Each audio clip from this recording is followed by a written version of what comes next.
వేధింపులకు సంబంధించి కోర్టులో డీఎస్పీ పిటిషన్ వేశారు. మంగళవారం దేవినేని ఉమాను అరెస్ట్ చేసి రాజమండ్రిలో సెంట్రల్ జైలుకు తరలించారు. హైకోర్టుకు వచ్చిన దేవినేని ఉమా బెయిల్ పిటిషన్ మంగళవారానికి వాయిదా పడింది. ఈలోపు దేవినేని ఉమా నుంచి మరిన్ని వివరాలు రాబట్టాలని, కస్టడీలోకి ఇవ్వాలని పోలీసులు కోరారు. రాష్ట్ర వ్యాప్తంగా 28 లక్షల ఇళ్లను మహిళలకు ముఖ్యమంత్రి జగన్ అందించారని వైసీపీ ఎమ్మెల్యే రోజా అన్నారు. పేద మహిళలకు జగన్ అన్నగా మారారని చెప్పారు. దేశంలో 4 ఇళ్లను నిర్మిస్తే అందులో ఒకటి ఏపీలోదని అన్నారు.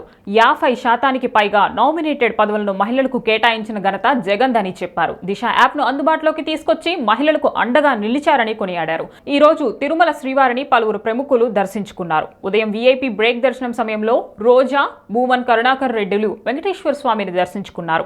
అనంతరం మీడియాతో మాట్లాడుతూ రోజా పై విధంగా వ్యాఖ్యలు చేశారు. ఈరోజు ఆంధ్రప్రదేశ్లో దేశంలో ఏ ముఖ్యమంత్రి చేయనటువంటి విధంగా 28 లక్షల ఇళ్ళు మహిళల పేరిట ఇచ్చి మరి మహిళలందరికీ తాను ఒక అన్నగా ఈరోజు ఆయన ఆశీర్వదించడం అనేది ఏ మహిళ కూడా మర్చిపోలేనిది. ఎందుకంటే ఈరోజు ఇంటి స్థలాలను ఇచ్చి ఇళ్ళు కట్టిస్తున్నారు. ఇది 4 లక్షల కోట్ల రూపాయల మరి ఆస్తిని ఈరోజు మహిళలకి అందించడం అనేది మామూలు విషయం కాదు. దేశమంతా ఒక 4 ఇళ్ళు శాంక్షన్ అయితే దాంట్లో ఒక ఇల్లు ఏపీలో కడుతున్నారు అంటే మీరు ఒకసారి అర్థం చేసుకోవాలి. జగన్మోహన్ రెడ్డి గారు మన పేద ప్రజల కోసం, ముఖ్యంగా అక్క చెల్లెళ్ళ కోసం ఎంత ఒక అన్నగా ఆలోచిస్తున్నాడో మనం చూడాలి. ఎందుకంటే అనేక సందర్భాల్లో నేను చెప్పాను, రాఖీ కట్టకపోయినా అందరూ మహిళలు, ఆయనతో రక్తం పంచుకొని పుట్టకపోయినా సొంత ఒక అన్నలాగా, తమ్ముళ్లాగా మహిళలకి అండగా నిలబడిన ఏకైక ముఖ్యమంత్రి జగన్మోహన్ రెడ్డి గారని గర్వంగా నేను చెప్పగలను. ఈరోజు ఏదైతే ఇంటి స్థలాల కోసం ల్యాండ్ సేకరించినప్పుడు ల్యాండ్లో మాఫియా జరిగిందని చెప్పి తెలుగుదేశం పార్టీ వాళ్ళు బురద జల్లే ప్రయత్నం చేశారు. అలాగే ఈరోజు మహిళలందరూ ఇల్లులు కట్టుకుంటుంటే ఇల్లులు ఎవరూ కట్టుకోవట్లేదు, అక్కడ మైనింగ్ జరుగుతుంది అని చెప్పి దేవినేని అక్క ఎలా హడావిడి చేసి జైలు పాలయ్యాడో మనం చూసాం. ఈరోజు తెలుగుదేశం పార్టీ వాళ్ళు జగన్మోహన్ రెడ్డి చేస్తున్న వెల్ఫేర్ స్కీమ్స్ కానీ అభివృద్ధి కానీ చూసి సహించలేక ఈరోజు కడుపు మంటతో మరి ఆ ప్రజల దృష్టిని డైవర్ట్ చేయడం కోసమే దేవినేని లాంటి వాళ్ళు వెళ్ళి ఏ విధంగా వైఎస్ఆర్సీపీ నాయకుల మీద, కార్యకర్తల మీద రాళ్ళు వేయటం, కర్రలతో కొట్టి అలజడి సృష్టించాలన్న ప్రయత్నం చేస్తున్నారో ప్రజలందరూ కూడా గమనిస్తున్నారు. అందుకే ఈరోజు జైలుకు వెళ్లాల్సి వచ్చింది, చిప్పకూడు తినే పరిస్థితి వచ్చిందని కూడా ఈ సందర్భంగా తెలియజేసుకుంటున్నాను. కరోనా మహమ్మారి సినీ పరిశ్రమపై తీవ్ర ప్రభావాన్ని చూపింది. థియేటర్లలో సినిమా ఆడి చాలా రోజులైంది. అయితే కరోనా కేసులు క్రమంగా తగ్గుముఖం పడుతుండటంతో అన్ని రాష్ట్రాల ప్రభుత్వాలు క్రమంగా కరోనా నిబంధనలు సడలిస్తున్నాయి. తెలంగాణ ప్రభుత్వం కూడా దాదాపు అన్నింటినీ తెరుస్తోంది. ఈ క్రమంలో సినిమా థియేటర్లను ఓపెన్ చేసుకోవడానికి కూడా అనుమతించింది. 100% ఆక్యుపెన్సీతో థియేటర్లను ఓపెన్ చేసేందుకు టీఎస్ ప్రభుత్వం అనుమతించింది. పార్కింగ్ ఫీజు కూడా వసూలు చేసుకోవడానికి పర్మిషన్ ఇచ్చింది. దీంతో థియేటర్లను పునః ప్రారంభించడానికి యాజమాన్యాలు ముందుకొచ్చాయి. కృష్ణమ్మ పరవళ్లు శ్రీశైలం జలాశయానికి భారీగా వరద నీరు. 10 గేట్లు 10 అడుగుల మేర ఎత్తి నీటిని దిగువ నాగార్జున సాగర్ కు వదిలిన శ్రీశైలం డ్యాం అధికారులు.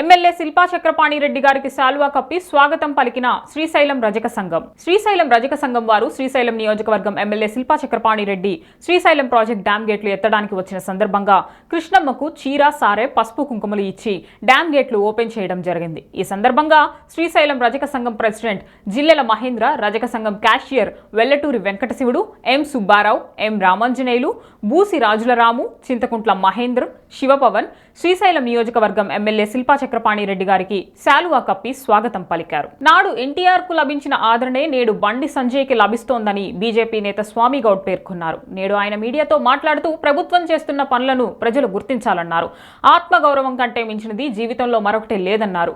రాళ్లు, తుపాకులు మధ్య బడుగులను కాపాడుకున్న వ్యక్తి బండి సంజయ్ అన్నారు. ఎసైన్ భూమిని రద్దు చేసిన ప్రభుత్వాన్ని ఉరితీయాలని స్వామి గౌడ్ పేర్కొన్నారు. అయితే బండి సంజయ్ ను ఎన్టీఆర్ తో పోల్చడంపై సర్వత్రా విమర్శలు వెల్లువెత్తుతున్నాయి. గుంటూరు నగరపాలక సంస్థలో 2వ డిప్యూటీ మేయర్గా 7వ డివిజన్ కార్పొరేటర్ షేక్ సజీలా నియమితులయ్యారు. జిల్లా కలెక్టర్ వివేక్ యాదవ్ ఓటింగ్ ప్రక్రియను నిర్వహించగా ఆమె మెజారిటీ ఓట్లను కైవసం చేసుకుని ఎన్నికయ్యారు. ఈ సందర్భంగా షేక్ సజీలాకు పలువురు ప్రముఖులు అభినందనలు తెలియజేశారు. శుక్రవారం నగరపాలక సంస్థ కార్యాలయంలో 7వ division corporator Sheikh Sajila deputy మేయర్గా ఎన్నికయ్యారు. ఈ సందర్భంగా హోంమంత్రి వర్యులు మేకతోటి సుచరిత ఉత్తర్వులు జారీ చేశారు. కలెక్టర్ వివేక్ యాదవ్ అధికారికంగా ప్రకటించారు. మేయర్ కావటి మనోహర్ నాయుడు ప్రమాణ స్వీకారం చేయించారు. తూర్పు MLA Mustafa, Maddali Giridhar, deputy mayor Vanama Balavajrababu, commissioner Anuradha తదితరులు అభినందనలు తెలియజేశారు. ఏలూరు మున్సిపల్ కార్పొరేషన్ మేయర్గా నూర్జహాన్ పదవి బాధ్యతలు చేపట్టారు. నూర్జహాన్ తో పాటు డిప్యూటీ మేయర్లుగా గుడిదేశి శ్రీనివాస్, సుధీర్ బాబు ప్రమాణ స్వీకారం చేశారు. ఏలూరు కార్పొరేషన్ ఆవిర్భవించిన తరువాత మూడోసారి జరిగిన ఎన్నికల్లో వైసీపీ మరోసారి మేయర్ పీఠాన్ని దక్కించుకుంది. గత తెలుగుదేశం ప్రభుత్వ హయాంలోనూ ఆమె 5 ఏళ్ల పాటు ఎటువంటి ఆటంకాలు లేకుండా మేయర్గా కొనసాగారు. 2019లో జరిగిన అసెంబ్లీ ఎన్నికల ముందు ఆమె టీడీపీకి రాజీనామా చేసి వైసీపీలో చేరారు. ఈసారి కార్పొరేషన్ ఎన్నికల్లో వైసీపీ తరపున 50వ డివిజన్ కార్పొరేటర్గా పోటీ చేసి భారీ మెజార్టీతో గెలుపొందారు. జిల్లాలోని రేపల్లె మండలం లంకెవాణి దిబ్బలో అగ్ని ప్రమాదం స్థలాన్ని ఎస్పీ విశాల్ గున్ని పరిశీలించారు. అనంతరం ఎస్పీ మీడియాతో మాట్లాడుతూ బ్లాస్టింగ్ జరిగిన ఆనవాళ్లు లేవని తెలిపారు. ప్రమాదం జరిగిన సమయంలో గది నుండి 2 బయటకు వచ్చినట్లు చెబుతున్నారని, వాళ్ళిద్దరూ షాక్ లో ఉన్నారని చెప్పారు. బ్లీచింగ్ పౌడర్ ఉన్నట్టు ఎఫ్ఎస్ఎల్ అధికారులు చెప్పారన్నారు. ప్రాథమిక ఆధారాల ప్రకారం విద్యుత్ షార్ట్ సర్క్యూట్ ప్రమాదంగానే భావిస్తున్నామని ఎస్పీ పేర్కొన్నారు. రాయగఢ్కు చెందిన 6 చనిపోయారన్నారు. ఈ ఘటనకు సంబంధించి ఆక్వా కంపెనీ ఓనర్, మేనేజర్ను అదుపులోకి తీసుకున్నామని, అన్ని ఆధారాలు సేకరించామని తెలిపారు. చట్టపరమైన చర్యలు తీసుకుంటామని ఎస్పీ విశాల్ గున్ని తెలిపారు.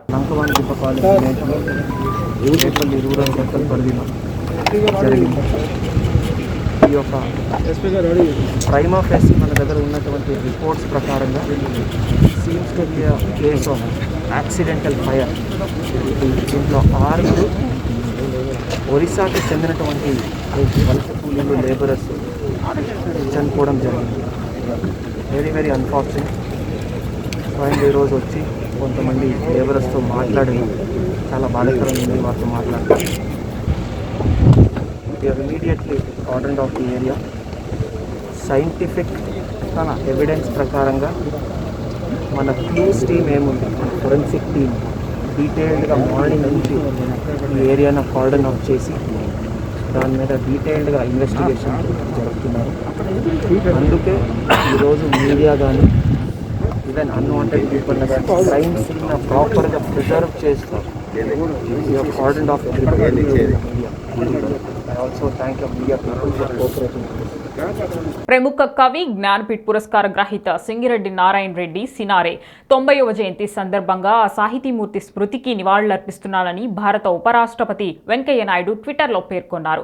సాహితీ ప్రపంచంలో వారి స్థానం ప్రత్యేకమైనదని, నేను అత్యంత అభిమానించే తెలుగు కవుల్లో సినారే తొలి వరుసలో ఉంటారు.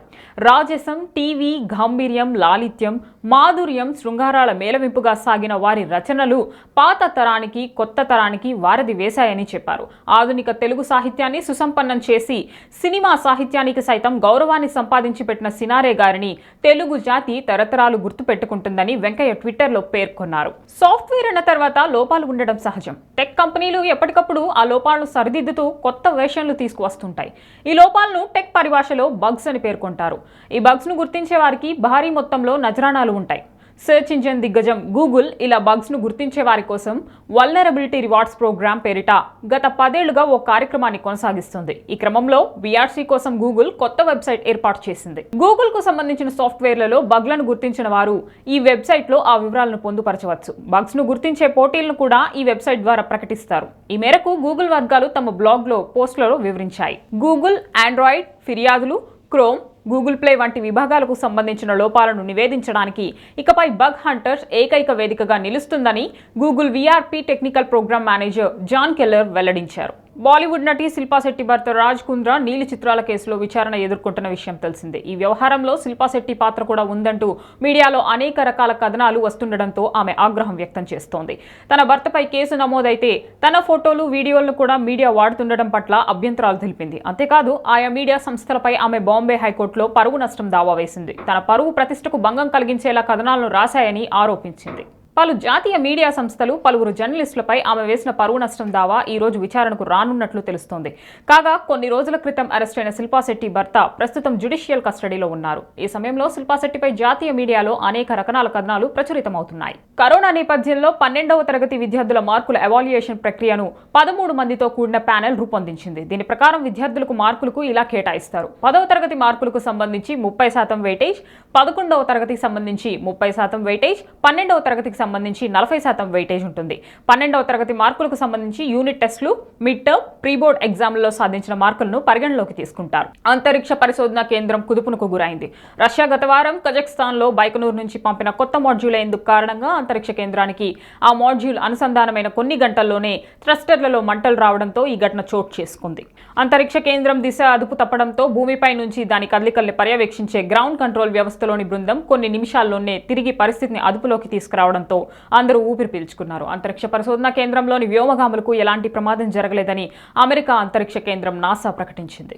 కాగా 23 టన్నుల బరువు ఉండే నాకా అనే కొత్త మాడ్యూల్ను గత వారం రష్యా పంపగా అది నిన్న ISSతో అనుసంధానమైంది. భూమిపై ఉన్న రష్యా గ్రౌండ్ కంట్రోల్ బృందం సంబరాలు చేసుకున్నారు. ఆ కొద్దిసేపటి థ్రస్టర్లు అనుకోకుండా మండడంతో ఆందోళన చెందారు. అంతరిక్ష పరిశోధన కేంద్ర భ్రమణం సెకనుకు సగం డిగ్రీ చొప్పున మారిందని శాస్త్రవేత్తలు చెప్పారు. దేశంలోని పలు రాష్ట్రాల్లో ఆగస్టు 1వ తేదీ వరకు భారీ వర్షాలు కురిసే అవకాశం ఉందని అప్రమత్తంగా ఉండాలంటూ భారత వాతావరణ శాఖ హెచ్చరించింది. ముఖ్యంగా తూర్పు, పశ్చిమ, మధ్య భారతదేశంలో భారీ వర్షాలకు అవకాశం ఉందని తెలిపింది.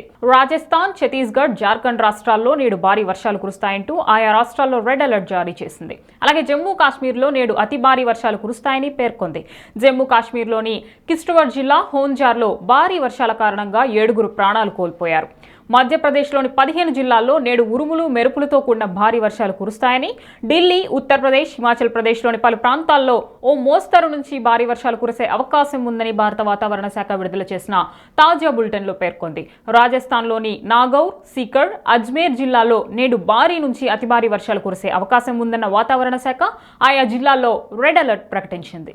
భారత్కు పథకం తెస్తుందని ఎన్నో ఆశలు పెట్టుకున్న మేరీకోమ్ క్వార్టర్ ఫైనల్స్ లో ఓడిపోయి కోట్లాది గుండెల్ని బరువెక్కించింది. ఆ భారాన్ని తట్టుకోలేక ఆమె కూడా వెక్కి వెక్కి ఏడ్చింది. ఆమె తన అంతరంగాన్ని ఓ వార్తా ఛానల్ తో పంచుకుంది. అంతేకాదు చివరి నిమిషంలో తన రింగ్ డ్రెస్ ను మార్చుకోవాలని చెప్పారంటూ ట్వీట్ చేసింది. రింగ్ డ్రెస్ అంటే ఏంటో ఎవరైనా నాకు చెప్తారా? రింగ్ లోకి వెళ్లి చివరి నిమిషంలో వేరే డ్రెస్ వేసుకోవాల్సిందిగా చెప్పారు. ఆశ్చర్యంగా ఉంది. ఎవరికైనా దీని గురించి తెలిస్తే నాకు చెప్తారా అని పేర్కొంటూ ప్రధాని ఆఫీస్, కేంద్ర క్రీడల మంత్రి కిరణ్ రిజిజు, సహాయ మంత్రి అనురాగ్ ఠాకూర్ ఒలింపిక్స్ మీడియాను ట్యాగ్ చేస్తూ ట్వీట్ చేసింది. T20 సిరీస్ ఓటమితో బాధలో ఉన్న భారత్ జట్టుకు మరో షాక్ తగిలింది. తాజాగా భారత స్పిన్నర్ యజ్వేంద్ర చహల్, కే గౌతమ్లకు కరోనా పాజిటివ్ అని తేలింది. కాగా ఇప్పటికే చహల్ క్వారంటైన్ లో ఉండగా తాజాగా గౌతమ్ను కూడా ఐసోలేషన్ కు పంపించారు. కాగా రెండో T20 మ్యాచ్ కు కూడా కృణాల్ పాండ్యా కరోనా బారిన పడిన సంగతి తెలిసిందే. కృణాల్తో క్లోజ్ గా ఉన్న 8 మందిని క్వారంటైన్ కు తరలించగా అందులో చహల్, గౌతమ్లు కూడా ఉన్నారు. తాజాగా వీరు కరోనా బారిన పడటంతో మరోసారి ఆటగాళ్లకు RT-PCR పరీక్షలు నిర్వహించనున్నారు. అమ్మ బాటలో ప్రయాణిస్తూ కరోనా టైంలో ప్రజలకు దేవుడుగా మారిన సేవామూర్తి సోనూ సూద్ కి ఎన్ న్యూస్ తరపున పుట్టినరోజు శుభాకాంక్షలు తెలుపుతూ ఒక స్పెషల్ స్టోరీ. సోనూ సూద్ సినిమాలలో వేసేది విలన్ పాత్రే అయినా బయట మాత్రం ఆయనే రియల్ హీరో. మానవత్వము, సేవాగుణం కలవాడైన సోనూ సూద్ కి హృదయపూర్వక జన్మదిన శుభాకాంక్షలు. అమ్మ నేర్పిన బాటలో పయనిస్తూ కరోనా సమయంలో ప్రజలకు దేవుడిగా మారాడు సోనూ సూద్. సోనూ సూద్ పంజాబ్లోని మెగా అనే పట్టణంలో జన్మించాడు. శక్తి సాగర్ సూద్, సరోజ్ సూద్ ఆయన తల్లిదండ్రులు. సోనూ సూద్ నాగపూర్లో ఎలక్ట్రానిక్ ఇంజనీరింగ్ పూర్తి చేశాడు. తరువాత modelling, fashion show, ramp walk చేశాడు. అప్పుడే సినిమాలలోకి వెళ్లాలనే కోరిక బలపడింది. ఒక నెల రోజులు నటనలో శిక్షణ కూడా తీసుకున్నాడు. 1996లో మహారాష్ట్రలో స్థిరపడ్డ తెలుగు కుటుంబానికి చెందిన మహిళా సోనాలిని వివాహం చేసుకున్నాడు. వారికి 2 కుమారులు కూడా ఉన్నారు. 2000లో శివనాగేశ్వరరావు దర్శకత్వంలో వచ్చిన హ్యాండ్సప్ అనే సినిమాలో నటించాడు. కానీ బాలీవుడ్ సినిమాలలో నటించాలి అనేది ఆయన కోరిక.